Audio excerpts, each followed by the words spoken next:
So everyone, this right here is my vintage style fish tank. I don't know how old it is. I picked it up at a garage sale type thing. As you can see, it currently has fish in it. These are the fish that I'm fish sitting for the beta bar.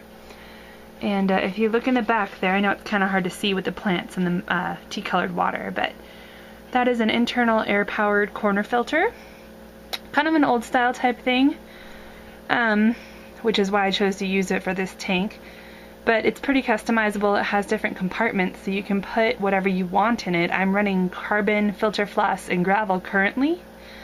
The carbon will eventually come out. It's actually in there because the soil that I have in this tank releases excess nutrients, and I want to leave it in there for a couple of weeks to suck some of those up. And also the water turned out a lot darker than I'd intended it to.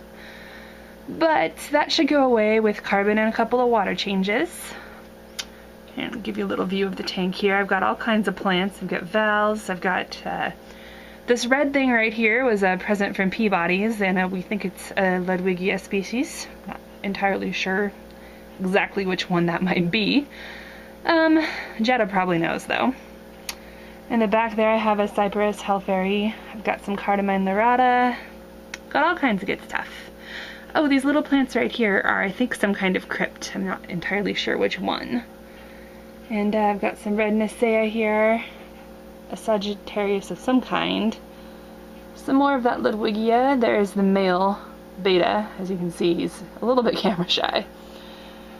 And this log here is eventually going to sink and go into this big, huge empty spot right here.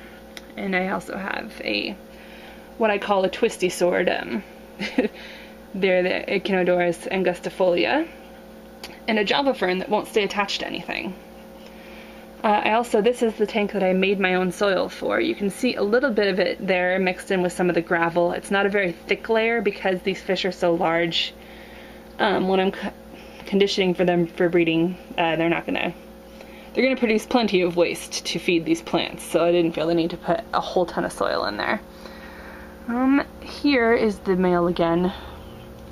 The female is apparently hiding right now. She doesn't like me very much at the moment. Oh, there she is. She was not a fan of the whole getting caught, moved to a bucket, and then put back in the tank kind of thing. It was just not for her. And, I should note that if you do that kind of soil mix, you're gonna come up with some floaties and some debris floating on top of the water. It happens. Sometimes the fish will eat it. These ones aren't, which is the only reason I haven't taken it out. I did scoop a bunch out before I put them back in. But this white stuff is really hard to catch. I don't know exactly what it is, but it is organic potting soil, so at least I know it's not harmful to the fish. As you can see, that filter that I chose, another part of the reason that I chose it for this tank is because it's heavily planted with very tall plants.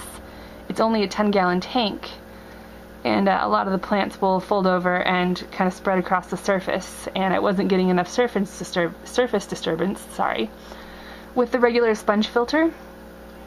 So I wanted something that could kind of provide a little more movement in the water, which is why I switched to this internal corner filter, which can actually filter probably a 15-gallon tank if done with a larger air pump. I only have a 1-gallon air pump going on this tank right now. And that's all I really need, just to keep the water moving and to kind of keep things moving around.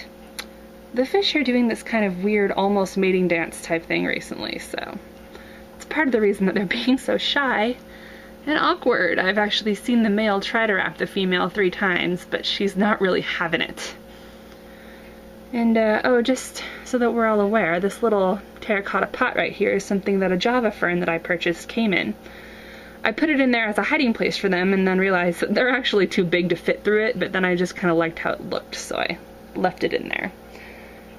I know that that was really common to do kind of back in the 80s and early 90s, which is, I think, when this tank came from. Another reason that I left it in is to keep that sort of vintage feel to it.